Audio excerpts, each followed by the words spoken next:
Aloha and welcome to Yama Studios. My name is Hannah Maruyama. I am a scalp micropigmentation practitioner and hair loss coach here at Yama Studios in Honolulu, Hawaii. Today, we're going to be answering one of the most frequently asked questions that we get at the studio about hair loss, and that is what hair loss treatments actually work. So today, we're going to be breaking down a few of these things. If you're more interested in learning about hair loss, please do check out our guide that's going to be linked below. There's also several books about scalp micropigmentation and paramedical tattoo that may be interesting to you if you're starting to look into this for yourself. Also, be sure to like and subscribe so you don't miss any of these videos. Let's get into it.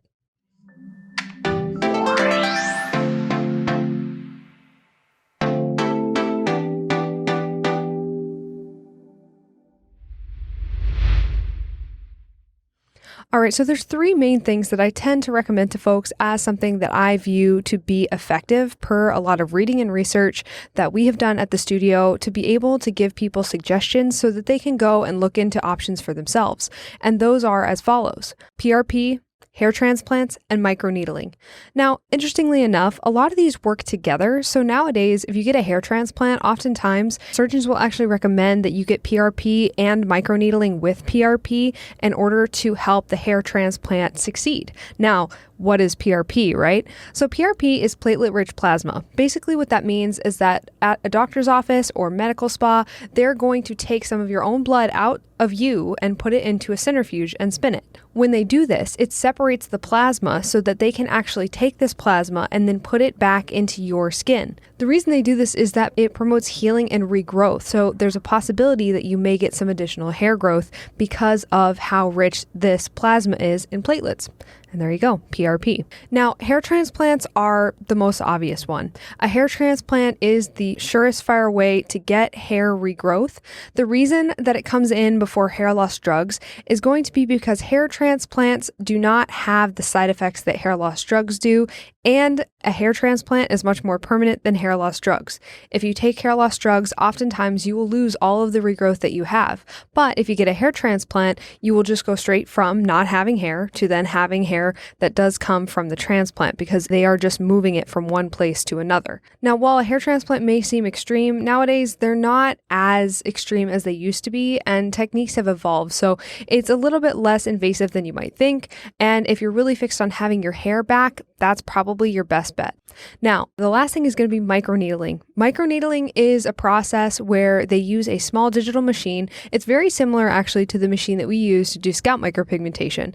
And there is a small cartridge that has sterile needles, and they use this to gently puncture the skin so that they can get the skin to regrow and heal itself. Now, the theory behind it is that micro injury to the skin, which is controlled, will help the skin to regenerate and in the process possibly heal some of the hair follicles that are now having trouble growing hair. That's the theory behind it. So what a lot of hair transplant surgeons do, which is very smart of them, what they do is they have somebody have a hair transplant, and then in order to facilitate growth and healing, they also recommend doing a microneedling package with platelet-rich plasma. So you get a hair transplant, they pull your blood, spin it, pull off the platelet-rich plasma, and then what they do is they take the microneedling tool and they make small channels into your scalp and they put the platelet-rich plasma on top of the hair transplant. What that's supposed to do is encourage growth around the transplant and help the hair transplant to heal better as well. So there you go. If somebody comes into the studio and they're not quite where they're ready for the idea of scalp micropigmentation yet, or they perhaps haven't tried anything else yet, we usually recommend them looking into these options because it's really better for you to explore and know all that's out there for you.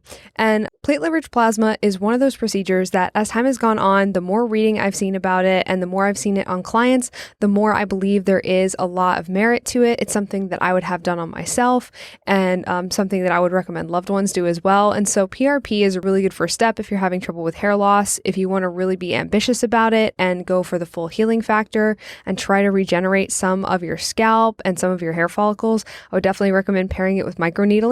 The one downside to these treatments is that because they're effective, they're also expensive. And so for a lot of people, that becomes something that's fairly cost prohibitive. So it's something that you do need to look into, get quotes, and then compare to see what fits your budget and your expectations. A quick note about hair transplants too, just because we do see quite a few of them coming into our studio, is that keep in mind that a lot of hair transplants, while they would be deemed medically successful, they're not necessarily successful in fulfilling expectations. This is something that if you do go in, it's really wise to ask as many questions as possible and see as many healed results as possible as well, because quite a few people end up dissatisfied with their hair transplant, FUT or FUE, because even though it heals successfully, it actually ends up being really sparse on the head and it still looks like hair loss is occurring. So it doesn't really fix the problem that the person went in to have fixed, and it doesn't meet their expectations.